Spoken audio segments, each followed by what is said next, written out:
नमस्कार दोस्तों, मैं डॉक्टर मुकेश आपका हार्दिक अभिनंदन करता हूं आपके चैनल एस्ट्रो नक्षत्र 27 पर। दोस्तों, नए वर्ष की हार्दिक शुभकामनाएं। अभी मैं आपके सामने उपस्थित हुआ हूं नए साल 2022 के पहले महीने जनवरी के मार्गदर्शन को लेकर।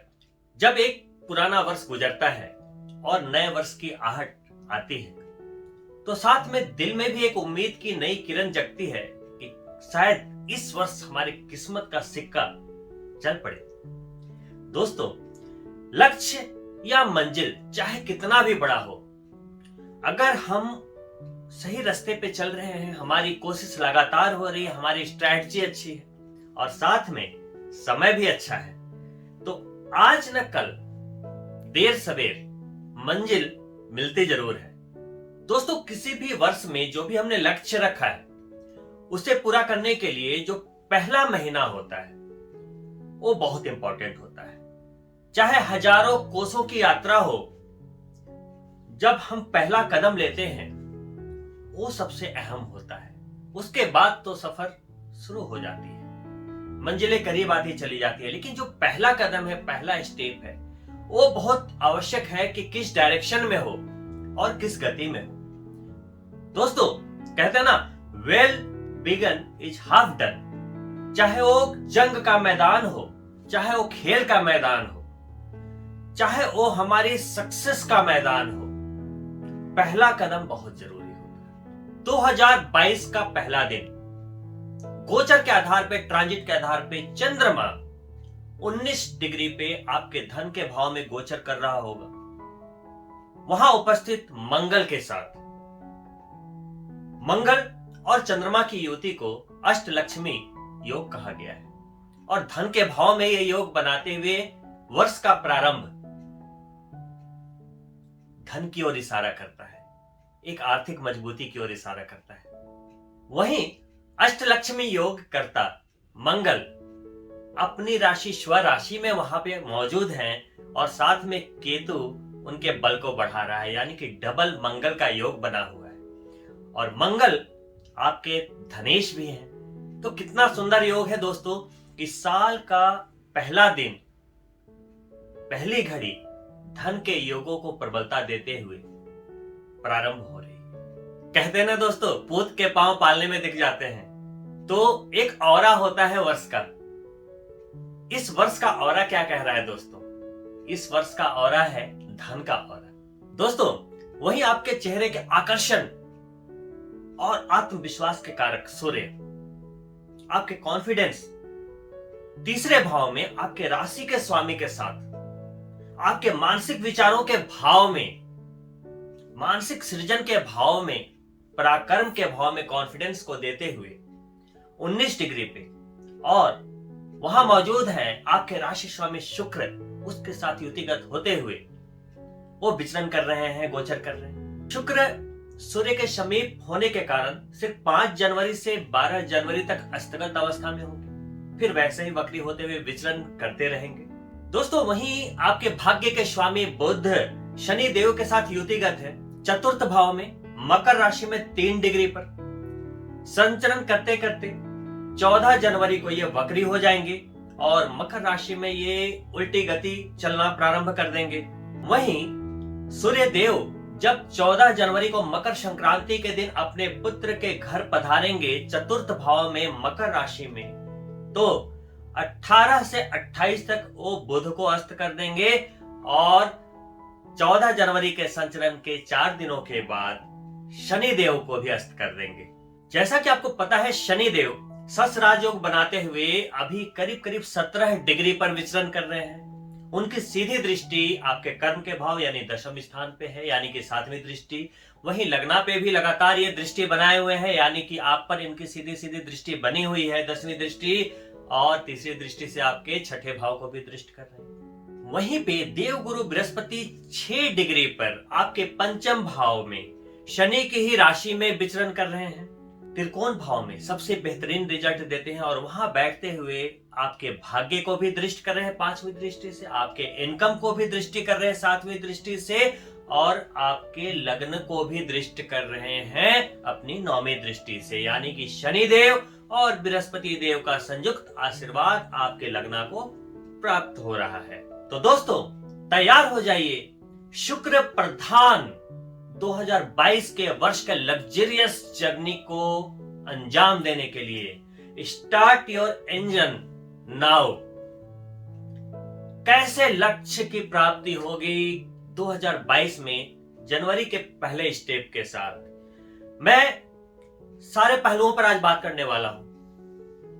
आपको यह पता होना चाहिए दोस्तों कि आप जिन प्लैनेट्स के आधार पर मूव कर रहे हैं, पहले आपकी पत्रिका में कौन से पॉजिटिव है कौन से नेगेटिव है। आप तुला राशि के जातक हैं, लेकिन लग्न होंगे डिफरेंट। तो गोचर के फलित के बाद मैं आज आपको एक बहुत ही बेहतरीन बात बताकर जाने वाला हूं, जिसमें घर बैठे आपको यह पता लग जाएगा कि कौन कौन से ग्रह आपके शुभ हैं और कौन कौन से अशुभ हैं, जिसके अनुसार आप ये पूरा खाका तैयार करेंगे, एक स्ट्रैटेजी तैयार करेंगे 2022 के जर्नी का। दोस्तों सबसे पहले ग्रहों के राजा सूर्य का तीसरे भाव में गोचर। दोस्तों जैसा कि आपको पता होगा कि तीसरे, छठे, 10वें और 11वें भाव में जब सूर्य गोचर कर रहे होते हैं तो उसके रिजल्ट बहुत ही बेहतरीन होते हैं। फल दीपिका के अनुसार सूर्य आत्मविश्वास, यश, साहस, सम्मोहन करने की शक्ति देता है, आकर्षण की क्षमता क्रिएट करता है। वहीं जन्म पत्रिका में त्रिकोण में या केंद्र में बढ़िया तरीके से व्यवस्थित हो, बलशाली हो, तो जबरदस्त पावर से भर देता है आपकी कुंडली को, पूरी जन्म पत्रिका को, आपके पूरी जिंदगी को। वहीं पे अगर सूर्य निर्बली अवस्था में है, नीच अवस्था में है, गलत भाव में बैठा है, तो व्यक्ति को चाटुकारिता की ओर आकर्षित करता है, बड़बोलापन आ जाता है, बढ़ा चढ़ाकर बात करने की जो कला है वो आ जाती है।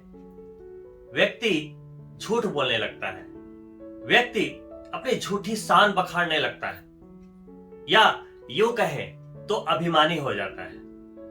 दोस्तों थर्ड हाउस में जब सूर्य का गोचर होता है तो शास्त्रों में तो बहुत बढ़िया बढ़िया बढ़िया बढ़िया लिखा है, लेकिन इसका मतलब यह नहीं कि धन की वर्षा होने लग जाएगी। तीसरे भाव में गोचर हो रहा है, उसका मतलब क्या है? मानसिक विचारों के भाव में, सृजनता के भाव में, और वहां आपके स्वामी भी उपस्थित हैं, भाग्य स्वामी भी उपस्थित है।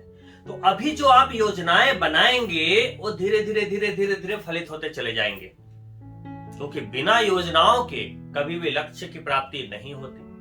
कहते हैं ना कि जब सूर्य और चंद्रमा मजबूत होता है तो आप जो भी काम करोगे वो बढ़िया होता है। जैसे अक्षय तृतीया के दिन बोलते हैं कि आप जो भी जाप करो, पुण्य करो, दान करो, काम करो, सब 100 गुना फल, उसके पुण्यों का कभी क्षय नहीं होता। बोलते हैं अक्षय तृतीया, और अक्षय तृतीया के दिन आप पंचांग खोलकर देख लो, उस दिन सूर्य भी उच्च का, चंद्रमा भी उच्च का, यानी कि चंद्रमा यानी मन में भी उच्चता है और दिल में भी कॉन्फिडेंस है, आपकी सोल में भी कॉन्फिडेंस है, बिल्कुल जबरदस्त वाला।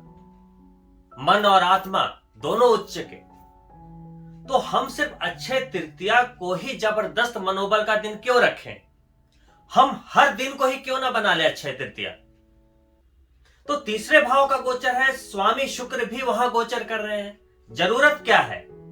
जबरदस्त दृढ़ संकल्प होने की। यही तो समझा रहा है ये गोचर कि आपके मानसिक सृजनता को जहां सीडिंग होनी है, जहां बीज बोना है जिस धरती में 2022 के लिए, जो आप दिसंबर तक फसल काटोगे, उसके लिए ग्रहों के राजा सूर्य और आपके स्वामी दोनों का ही आशीर्वाद मिल रहा है।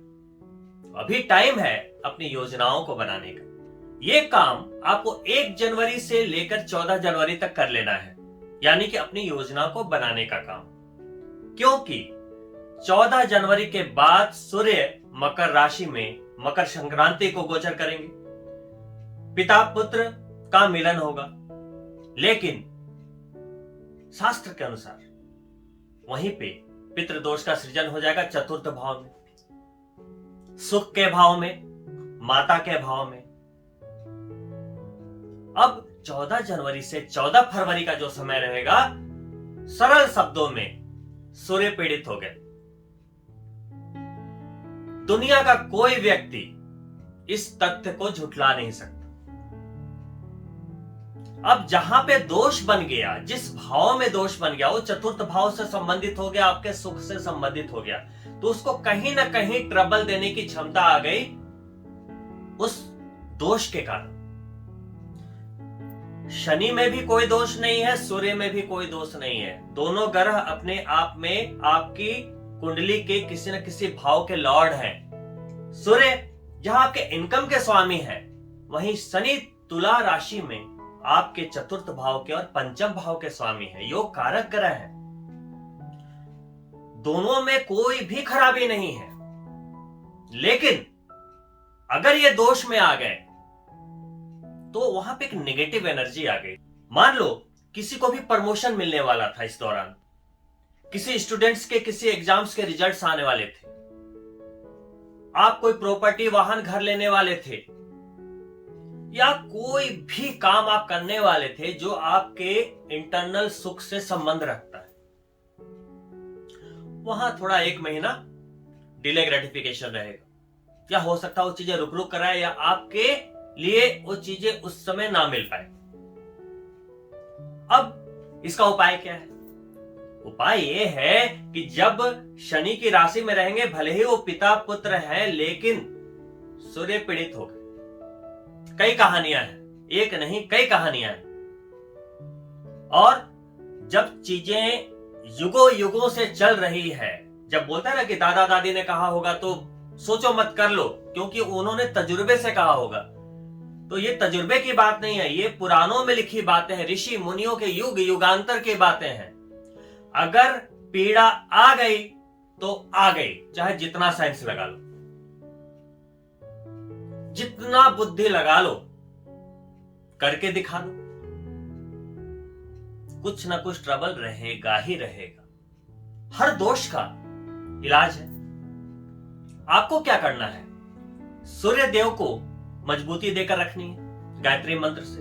और सूर्य को तो दोस्तों, तुला राशि के अगर आप जातक हैं तो सूर्य को तो आपको पूरे साल इस वर्ष मजबूरी में मजबूती देनी पड़ेगी, नहीं तो दोस्तों अक्टूबर के बाद आप गंभीर संकट में फंस जाएंगे। अभी से याद रखिएगा, जो लोग तुला राशि के जातक हैं, मेरी एक बात को ध्यान रखिएगा। आपको 2 जनवरी अमावस्या है, 3 तारीख को शुक्ल पक्ष प्रतिपदा है। उस दिन हाथ में जल लेके संकल्प ले लीजिए कि मैं गायत्री के 3 माला प्रतिदिन पूरे साल करूंगा। बिल्कुल 365 दिन, 2 दिन छोड़ दो, अमावस्या है तो मैं 2 दिन छोड़ने को कह रहा हूं। बाकी के through out of the year 3 Mala per day Gayatri होना चाहिए, रविवार को 5 माला। जब आप कैलकुलेट करेंगे तो कैलकुलेटर पे आप देख लेना, 1.25 लाख मंत्र जाप से अधिक हो चुका होगा पूरे वर्ष में। यानी कि 1.25 लाख का 1,25,000 गायत्री मंत्र जाप को कहते हैं एक पुरस्चरण। अक्टूबर में जब केतु के ऊपर सूर्य का गोचर होगा, ग्रहण दोष में जब फंसेंगे, जिसका सूर्य अगर पीड़ित होगा, बहुत गंभीर संकट में फंसने वाले हैं। मैं हमेशा पॉजिटिव बोलता हूं दोस्तों, लेकिन जहां पे गंभीर अवस्था रहती है वहां आपको सावधान करना काम है। तो उस समय आपकी ये हैबिट काम आ जाएगी। और मैं गारंटी देता हूं कि अगर आप 3 माला प्रतिदिन और संडे को 5 माला करते रहे पूरे साल, तो जो अक्टूबर में प्रॉब्लम आने वाली है, अक्टूबर नवंबर में, वो नहीं आएगी। मैं खुद भी करूंगा दोस्तों, मैं खुद भी करूंगा। मैं सिर्फ करने के लिए नहीं बोलता, मैं खुद पर भी अप्लाई करता हूं। मेरे अनुसार आपको ये करना चाहिए, ये आपके लिए बहुत ही अमृत के समान होगा। क्योंकि आपको पता है दोस्तों, जब सूर्य में जबरदस्त बल होगा, आपका कोई काम नहीं रुकेगा। और उन लोगों को तो डबल करना चाहिए जिनकी कुंडली में सूर्य पीड़ित है, डबल करना चाहिए दोस्तों। ये तो हो गई सूर्य की बात। अब जैसे जैसे वो 1-1 डिग्री आगे बढ़ेंगे, 18 से शनि को अस्त कर देंगे 34 दिनों के लिए। और जब शनि अस्त होंगे तो आपको क्या प्रभाव पड़ेगा दोस्तों? देखिए, सीधी बात है, शनि आपके 4थे भाव के मालिक है, जहां के लिए प्रॉपर्टी आपका सारा सुख, जो भी भौतिक सुख संपदाएं हैं, भूमि, वाहन, घर, आत्मिक सुख, माता, पांचवा भाव यानी कि शिक्षा, संतान, प्रेम संबंध, ये सारी चीजों के मालिक हैं शनि, जन्म चंद्रमा से। लेकिन जब ये अस्त होंगे तो हर जगह कहीं ना कहीं उनके गुणवत्ता में कमी दिखाई देगी। स्टूडेंट्स का पढ़ने में थोड़ा मन नहीं लगेगा। संतान का भी भाव है, तो जो लोग संतान के लिए प्रयास कर रहे थे, ये एक महीना अच्छा नहीं कहा जाएगा। अगर आपकी लग्न चार्ट के अनुसार आपके पंचमेश भी शनि हुए, तब बिल्कुल अच्छा नहीं कहा जाएगा। वहीं पे बृहस्पति का आशीर्वाद पंचम भाव में मिल रहा है, तो स्थितियां उतनी जटिल होती हुई दिख नहीं रही हैं, लेकिन फिर भी कहीं ना कहीं आत्मिक सुख में कमी रहेगी। प्रॉपर्टी से रिलेटेड कोई विवाद वगैरह चल रहा था, तो अभी 14 जनवरी से 14 फरवरी तक, या मैं तो ये कहूंगा कि 34 दिन जब तक शनि अस्त रहेंगे, 22 फरवरी तक, ज्यादा छेड़छाड़ करने की आवश्यकता नहीं। ये सब तभी करें जब आपका मंगल बहुत ही बढ़िया स्थिति में हो, या शनि आपके जन्म पत्रिका में उच्च के हो, या बढ़िया पोजीशन में हो, तो फिर आप आगे बढ़ सकते हैं। दोनों जरूरी है। ट्रांजिट के साथ आपकी जन्म पत्रिका हमेशा आपको देखनी चाहिए। देवगुरु बृहस्पति पंचम भाव में बैठे हैं और आपके भाग्य को दृष्ट कर रहे हैं, इनकम को भी दृष्ट कर रहे हैं, और पंचम त्रिकोण को खुद संभाला हुआ है, लग्न को भी देख रहे हैं। शनि के अस्त होने के समय बृहस्पति का ये प्लेसमेंट आपकी जान बचा कर रखेगा, स्थितियां गंभीर नहीं होने देगा, और धन के मामले में भाग्यशाली रहेंगे। जब जितनी जरूरत रहेगी मिलता रहेगा, काम बनता रहेगा। दोस्तों, ये तो हो गई ट्रांजिट की बात। अब मैं आपको एक बात समझाता हूं जिससे आपका 2022 का पूरा नजरिया क्लियर हो जाए। आपके घर में कुंडली रखी है, उस पर आप ये सिद्धांत लगाकर देखना। देखिए, ये आर्स पद्धति का सिद्धांत है, जिसको कहते हैं भावतः भावम सिद्धांत। जब भी किसी भाव के बारे में विचार करना हो, उसको लगन बना दीजिए और उसके अगले भाव को देखिए। हर जो भाव होता है वो एक दूसरे की परछाई होती है, इसी को भावतः भावम सिद्धांत बोला गया है। एग्जाम्पल के लिए मान लीजिए कि मुझे अपने धन की स्थिति देखनी है गोचर के आधार पे, तो जैसे सेकंड भाव धन का होता है, तो हमने सेकंड को लगन बना लिया। जैसे अभी सेकंड भाव में कौन है? केतु, मंगल और चंद्रमा। 1 जनवरी को हमने उसको लगन बना लिया, तो सेकंड भाव में कौन चले गए? सूर्य और शुक्र, जो कि तीसरे भाव में थे। अगर हमने सेकंड को लगन बनाया तो तीसरा भाव दूसरा बन गया, तो सेकंड हाउस में कौन चले गए? हमारे राशि स्वामी यानी शुक्र, और आपके इनकम के स्वामी। तो क्या देंगे? धन देंगे। इस वर्ष में किस चीज की मजबूती का इशारा है? आपके स्वामी वहीं, सूर्य वहीं। आर्थिक मजबूती का इशारा है दोस्तों, आर्थिक मजबूती का इशारा है। तो मैं तो कहता हूं, हर साल का लक्ष्य अलग अलग होता है। जहां फोकस किया वो एरिया मजबूत, तो क्यों ना जिंदगी के सबसे मजबूत पहलू को इस वर्ष मजबूत किया जाए। क्या? बाप बड़ा ना भैया, सबसे बड़ा रुपया। तो इस वर्ष दोस्तों आर्थिक कामयाबी का वर्ष है, और कहते हैं ना कि जिंदगी की 99% समस्याएं पैसा हल कर देता है। तुला राशि के लिए इस वर्ष का गोचर आर्थिक मजबूती का है। अब भी नहीं तो कभी नहीं। दोस्तों, तुला राशि के लिए शुक्र जो है आपके स्वामी ही नहीं, आपकी जड़ होते हैं। अब 17 जनवरी को धन भाव से निकलते हुए मंगल तृतीय भाव में आएंगे, शुक्र मंगल की युति होगी। तुला राशि के जातकों को देख लो, चाहे वो स्त्री हो या पुरुष, उनकी सुंदरता एक अपर लेवल की होती है, एक स्टार की भांति, एक सेलिब्रिटी की भांति। उनके नयन नक्श देखो, आंखें देखो।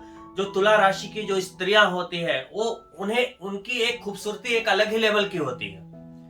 तो वो सिर्फ लग्जरी पाने के लिए ललायित नहीं रहते हैं, उनके अंदर खुद भी आकर्षण रहता है, क्योंकि शुक्र की राशि है वृषभ राशि और तुला राशि। अब देखो तुला राशि में शुक्र का वर्ष है। देखो बहुत समझने की बात है, शुक्र का वर्ष है और पहले ही महीने क्या हो रहा है, शुक्र मंगल की युति। अब जब शुक्र मंगल से नजदीकी डिग्री पे मिलता है तो आप शास्त्रों में पढ़ो क्या लिखा है। लिखा है कि शुक्र अगर मंगल से मिल जाए तो इसको कहते हैं अनैतिकता। क्यों कहते हैं? अगर आप मैरिड लाइफ में चल रहे हो या आप किसी जीवन साथी के साथ हो या किसी भी कमिटेड रिलेशनशिप में हो, लेकिन उसके अलावा भी जब शुक्र मंगल एक साथ आएंगे और अगर आपकी जन्म कुंडली में भी वो एक साथ है या 10 डिग्री के अंदर है, 100% उस समय अनैतिकता होनी है। क्यों? शुक्र यानी आपकी पौरुष शक्ति, आपका सौंदर्य, वीर्य शक्ति, प्राण शक्ति, है ना। मंगल मिल गया, ब्लड, ऊर्जा, पावर हाउस, एनर्जी का पावर हाउस, दोनों। शुक्र से एक नए जीवन का जन्म होता है और मंगल उसमें ब्लड देता है, ताकत देता है, जान देता है, आत्मविश्वास। और थर्ड हाउस पराक्रम के हाउस में मंगल का दिग्बली हाउस हो गया। मंगल वहां बहुत अच्छा रिजल्ट देता है। मंगल और राहु तृतीय भाव में, वहां पे मिलेगा, अनैतिकता को बढ़ावा देगा। अगर दूसरे एंगल से देखो तो, नेगेटिव एंगल से अगर आप देखो तो, अगर मैं आपको इसके लिए सिंप्लीफाई करूं तो आपके बॉडी कॉन्फ़िगरेशन में वो आपके सेक्सुअल इंक्लिनेशन को हाई करेगा, फिजिकल डिजायर को बढ़ाएगा। आप अगर इसी एनर्जी को पॉजिटिव एनर्जी में कन्वर्ट करो, क्योंकि आपको भटकाव के अलावा कुछ नहीं देगा। देखो वो जुनून देता, तो उसी जुनून को हम दूसरे एंगल पे यूज करेंगे अपने लक्ष्य को पाने के लिए, क्योंकि ये पावर है। उस पावर का कहां यूज करना है वो जरूरी है देखना। दोस्तों इसी पावर को आप यूज करो दुश्मनों को ललकारने में। इस बार होता है ना दोस्तों, जब हम कामयाबी की ओर बढ़ते हैं, सक्सेस की ओर बढ़ते हैं, तो दुश्मन तो अपने आप पैदा होते हैं। कुछ लोग कहते हैं तुमसे तो ये होगा ही नहीं, तुम ये सक्सेस अचीव ही नहीं कर सकते, तुम ये मंजिल पा ही नहीं सकते। तो ये 2022 एक तो आपको अपने आर्थिक स्थिति को मजबूत करने का है, उस पर फोकस कर दो, वो एरिया मजबूत हो जाएगा। उसी तरीके से इस बार चाहे वो आपके फ्रेंड्स हो, चाहे आपसे जलने वाले हो, चाहे आपके रिलेशनशिप में कोई हो या रिश्तेदार हो, कोई भी हो जो आपको ललकारते हैं, आप उन्हें ललकार दो, उनके लिए शंखनाद कर दो, आप बिगुल बजा दो इस बार कि इस साल catch me if you can. मुझे हराना नहीं है किसी को, लेकिन मैं चला अपने लक्ष्य की प्राप्ति की ओर। मैं जा रहा हूं इस वर्ष ये अचीव करने। दम है तो तुम भी करके दिखाओ। अब मैं पकड़ में नहीं आऊंगा। तो सबसे पहले तो अपने पैसे की जड़ को मजबूत करना है। दोस्तों ये कैसे होगा? देखिए मैं बहुत ही सिंपल तरीके से कोशिश करता हूं बताने की, शायद आप समझ जाए मेरी बात को। दोस्तों बड़ा लक्ष्य बड़ी मंजिल क्यों बोल रहा हूं? क्योंकि अप्रैल में 12 तारीख को तुला राशि राहु केतु के एक्सिस पे आने वाले हैं। बहुत बड़ी बात है ये। मैं ऐसा मंथली वीडियो में गाइड करूंगा। अभी मैं आपको ये बता दूं कि बड़ी मंजिल होनी चाहिए, बड़ी मंजिल होनी चाहिए। और जो लोग विदेश में रहते हैं उनके लिए तो ये 18 महीने दोबारा लौट के नहीं आएंगे अप्रैल के बाद। अभी फिलहाल जनवरी की बात मैं करता हूं क्योंकि इसे स्टार्ट देना है। चाहे वो कोई भी एरिया हो, पहले क्वार्टर की मजबूती आपको पूरा का पूरा गेम जिता देती है। जी हां दोस्तों, अगर हमें 2022 में एक बड़ी कामयाबी चाहिए तो जनवरी, फरवरी, मार्च में अगर हमने अच्छा स्कोर कर लिया तो हम मंजिल अचीव कर लेंगे, अदरवाइज हम फिर कमजोर पड़ते चले जाएंगे। जैसे क्रिकेट है, अगर आपको पहले बैटिंग मिल गई आपकी टीम को तो क्या होता है मन में, इसको बड़ा लक्ष्य देना है और पहले 15 ओवर जो होते हैं बड़ा संभल कर खेलना पड़ता है। उस समय कहीं कैच ना हो जाए, विकेट ना गिर जाए। जनवरी, फरवरी, मार्च तुला राशि के लिए वही पहले के 15 ओवर हैं। इस समय ओपनिंग बैट्समैन की तरह बहुत सावधानी से स्ट्रेटजी बनाते हैं। उस समय लोग रन बड़ी सावधानी से बनाते हैं। रन बनते हैं, लेकिन जिस बॉल पे डिफेंड करना होता है वो डिफेंड करते हैं। चाहे एक एक ओवर जो है मेडन ओवर चला जाए, फिर भी वो चुपचाप खड़े रहते हैं। और जैसे ही कमजोर बॉलर आया, छक्के चौके लगा देते हैं। और पहले 15 ओवर में आपने एक अच्छा स्कोर कर लिया, उसके बाद अपोजिट टीम पे दबाव आ जाता है और आप फिर प्रेशर में चूंकि होते नहीं हो और लास्ट में छक्के चौके मार के एक बड़ा स्कोर खड़ा कर देते। तुला राशि के जातकों के लिए लास्ट के क्वार्टर 3 महीने थोड़े कमजोर रहने वाले, इसलिए इसको मजबूती देना अनिवार्य है। मार्च तक आपको एक अच्छा स्कोर कर लेना है। जो भी आपका लक्ष्य हो, अच्छा स्कोर कर लेना है। कैसे होगा? जुनून से होगा, दिल से काम करना पड़ेगा, एक्स्ट्रा माइल चलना पड़ेगा। जितना हम काम करते हैं 100% नहीं 200% करना पड़ेगा। लक्ष्य जो होता है, लक्ष्य में जब वर्ड यूज कर रहा हूं उसे आप अपने किसी भी एरिया में अप्लाई कर सकते हैं। देखिए, स्टूडेंट के लिए एक बड़ी कामयाबी हो सकती है कि एक अच्छे रैंक को पाना। अगर कोई प्रेमी युगल है, प्रेम में है, तो उन्हें अपने प्रेम को पाना इस वर्ष की कामयाबी हो सकती है। अलग अलग जोन हो सकते हैं। कोई घर लेना चाहता है, अपनी जिंदगी में उसने ड्रीम देखा है कि इस साल मुझे बंगला बना लेना है, कोठी ले लेनी है, 4 बेडरूम का अपार्टमेंट ले लेना है, 2 बेडरूम का अपार्टमेंट ले लेना है, अपनी फैमिली को एक छत दे देनी है। हो सकता है वही उसका ड्रीम हो। किसी का ड्रीम गाड़ी लेना हो, किसी का ड्रीम हो कि मुझे अपने बच्चों को फॉरेन भेजना है, किसी का ड्रीम हो कि मुझे इस वर्ष इतना पैसा कमाना है। उसने लिख रखा हो कि इतना पैसा मुझे चाहिए अपने सपनों को पूरा करने के लिए, है ना। हमें घुट घुट कर नहीं जीना। सभी के एरिया के लक्ष्य अलग अलग हो सकते हैं। कोई पहले से अच्छे पोस्ट पे काम कर रहे हैं, उन्हें लग रहा हो कि नहीं एक बड़े पोस्ट पे जाना है, प्रमोशन लेके इस बार साम दाम दंड भेद सब लगा दो।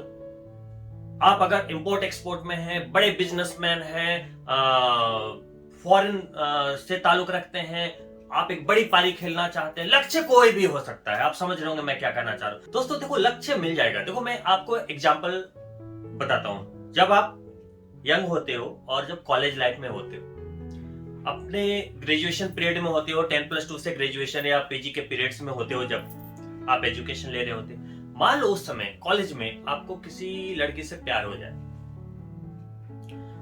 आप उसके पीछे पड़े, बहुत खूबसूरत है, आपका दिल आ गया, लव एट फर्स्ट साइट। अब उसके पीछे भी 10 लोग पड़े हैं, लेकिन आपको है कि नहीं मुझे उसको पाना है। बड़ी मेहनत करके, बड़ी जुगत लगाई, बड़े ट्रिक्स लगाए, मूवी देख देख करके कैसे भाई प्रपोज करें, कैसे उसे खुश करें। चलो हो गया, दोनों तरफ से प्यार हुआ, लेकिन परिवार वाले माने नहीं। अब चूंकि प्यार हो गया, दिल में जुनून आ गया, आपने दिल लगा लिया। अब उसके परिवार वाले मना करें, आपके परिवार वाले मना कर दें, केस कर दें, मुकदमा कर दें, कुछ करें, भाई दुनिया से लड़ जाते हैं। हीर रांझा, सोनी महिवाल, रोमियो जूलियट, बड़ी बड़ी कहानियां हैं दोस्तों। उसके बाद कोई नहीं देखता, पूरी दुनिया आ जाए लड़ने, वो एक तरफ, ये दोनों एक तरफ। अंत में क्या होता है? प्यार की जीत होती है। अब यहां पे क्या हुआ दोस्तों? This is not a story, this is a lesson. उसने लक्ष्य बनाया कि मुझे यही चाहिए, जुगत लगाया, टेक्निक लगाई, दिल से लगा वहां।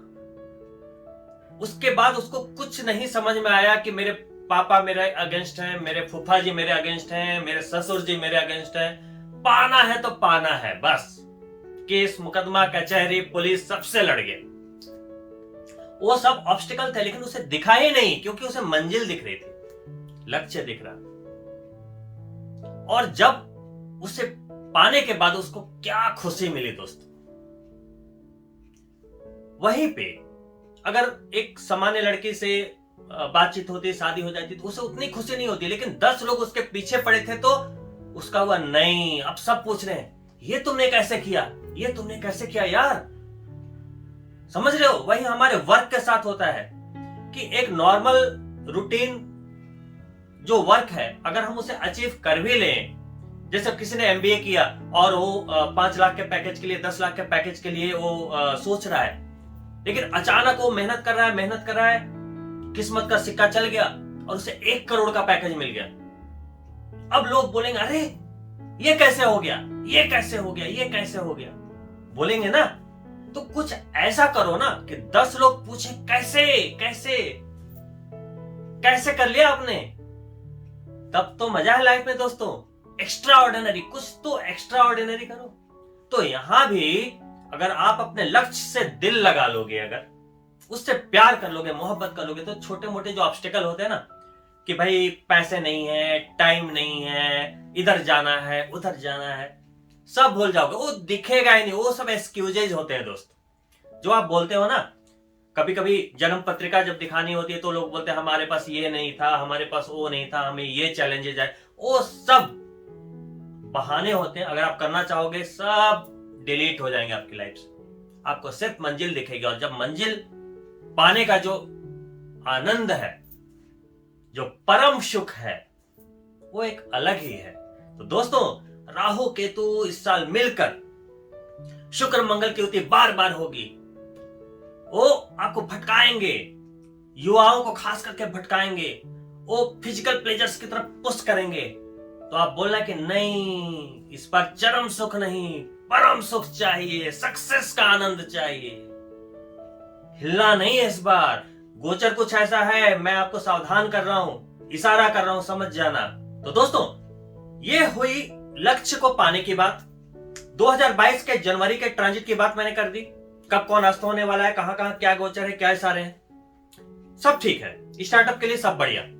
अब हमें सबसे पहले यह देखना है कि अभी तक अगर हमें विगत वर्षों में सफलताएं उस लेवल की नहीं मिली है तो क्या वजह है, क्योंकि 2022 पे हम रिस्क नहीं ले सकते।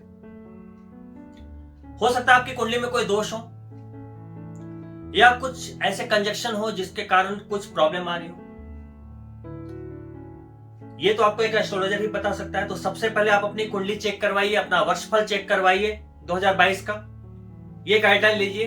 अगर आपने अभी तक नहीं लिया है तो आप मेरे वेबसाइट www.astronakshatra27.com पर जाइए, अपने स्लॉट को बुक कराकर वीडियो कॉल के द्वारा आप काउंसलिंग लीजिए। इसके अलावा मैं आप लोगों के लिए एक काम आसान कर देता हूं अभी के अभी। जितने भी तुला राशि के जातक अभी मेरा ये वीडियो देख रहे हैं, देखिए आपके घर में कुंडली होगी, आप अभी के अभी निकाल सकते हैं। अब आप जब अपनी कुंडली खोलेंगे तो वहां पे कुछ नंबर्स लिखे होंगे। पहला भाव होता है लग्न, वहां पे एक नंबर लिखा होगा, 1 से 12 तक कोई नंबर होगा।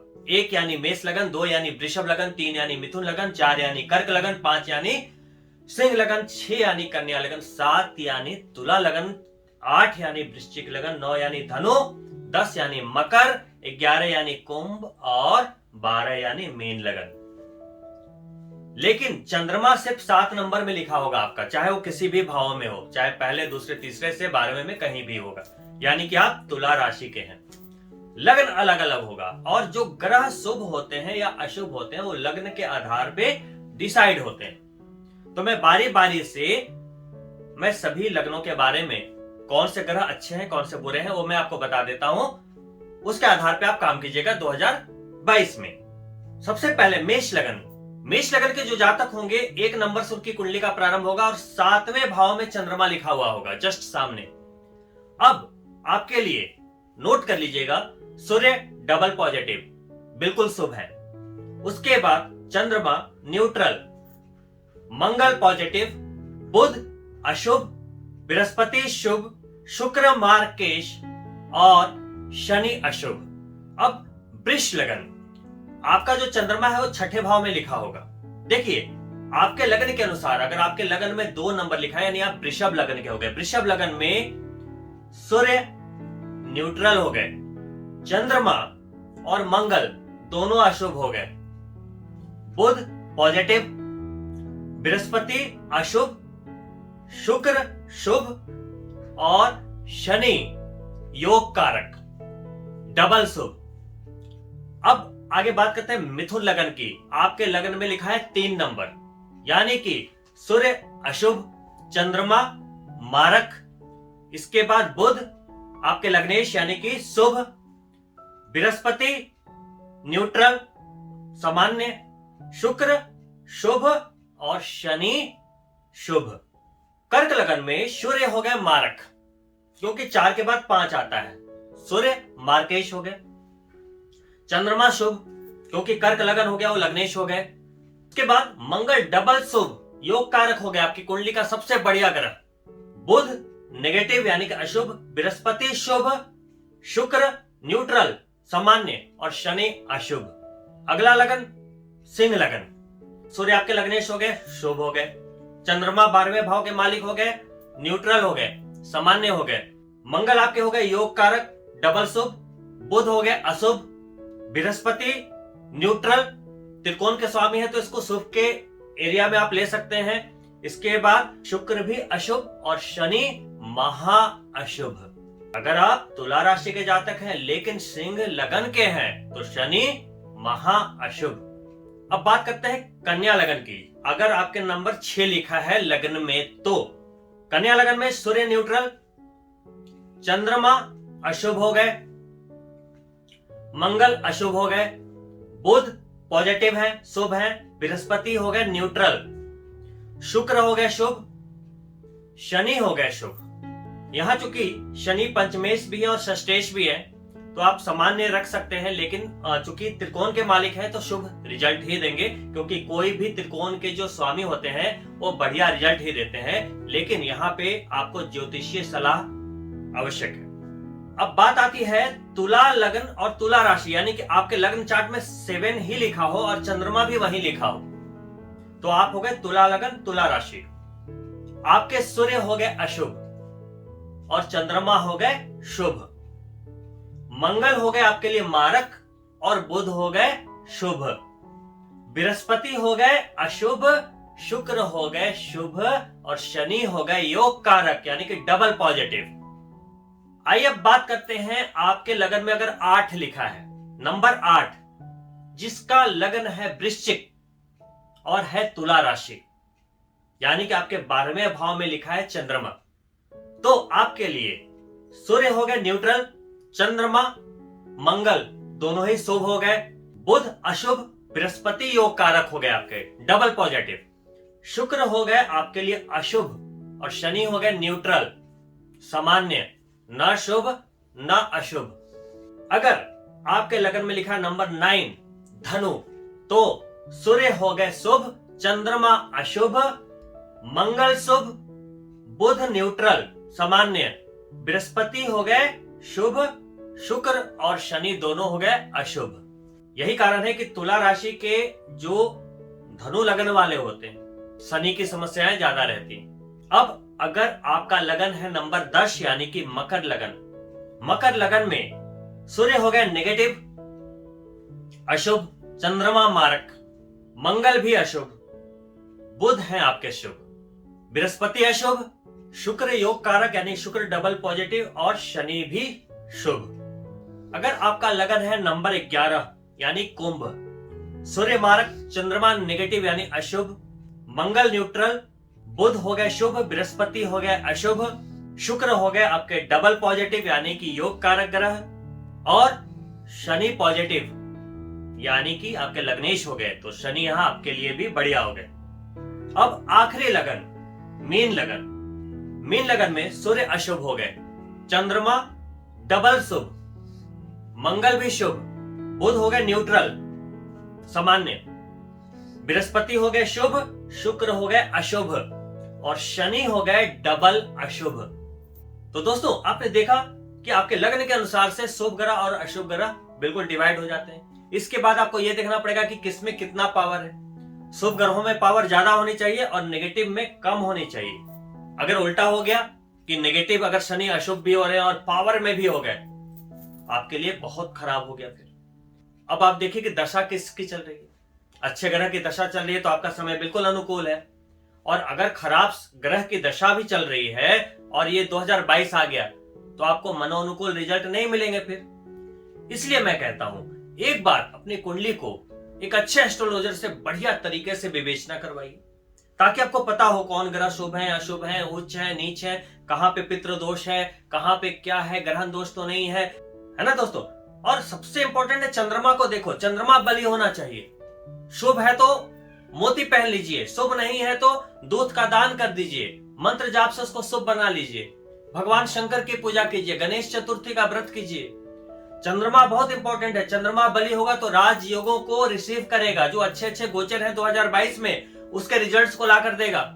मान लो चंद्रमा केंद्रुम दोष में फंसा है आपका, मान लो कोई केंद्रुम दोष किसको कहते हैं, एक भाव में चंद्रमा है, उसके आगे भी कोई ग्रह नहीं है, पीछे भी कोई ग्रह नहीं है, चंद्रमा निर्बली पड़ गया, वो केंद्रुम दोष में हो गया जी, वो गरीबी का योग हो गया। तो मेन थिंग क्या हुआ, चंद्रमा में पावर ही नहीं। ये देखने की जरूरत है ना कि ये साल आपको पैसा देने के लिए आया है और चंद्रमा में पावर नहीं है, कैसे मिल जाएगा। मेरे वीडियो में बता देने से तो नहीं मिल जाएगा ना। मैं तो ये बोलूंगा कि गोचर अच्छा है जी, लेकिन चंद्रमा को अच्छा बनाना किसकी रिस्पॉन्सिबिलिटी है, आपकी है।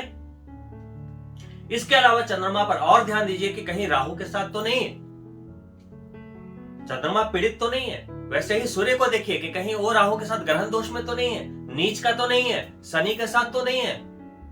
दोस्तों ये सब ध्यान रखेंगे तो 2022 में एक बड़ी कामयाबी पाएंगे।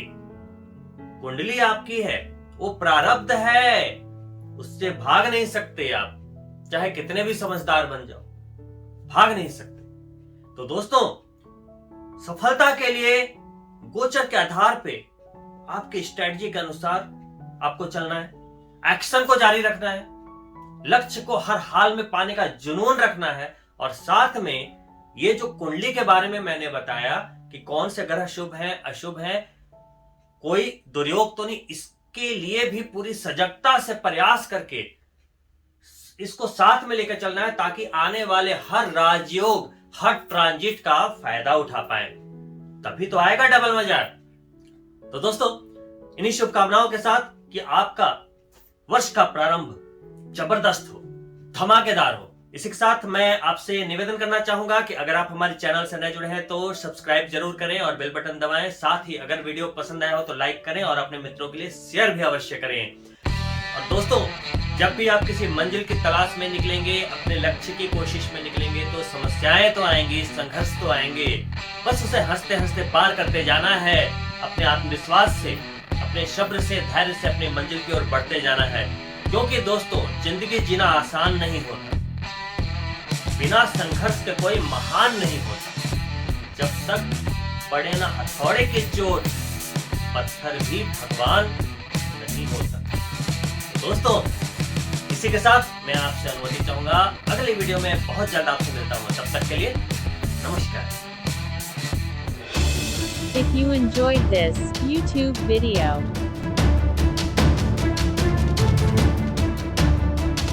please like it,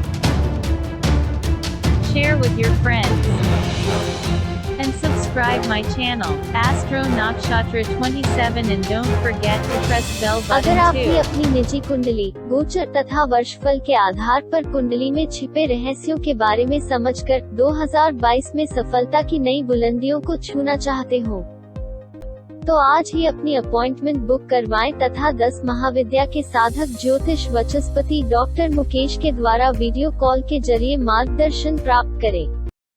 आपको और आपके समस्त परिवार को डॉक्टर मुकेश की तरफ से नव वर्ष की हार्दिक शुभकामनाएं।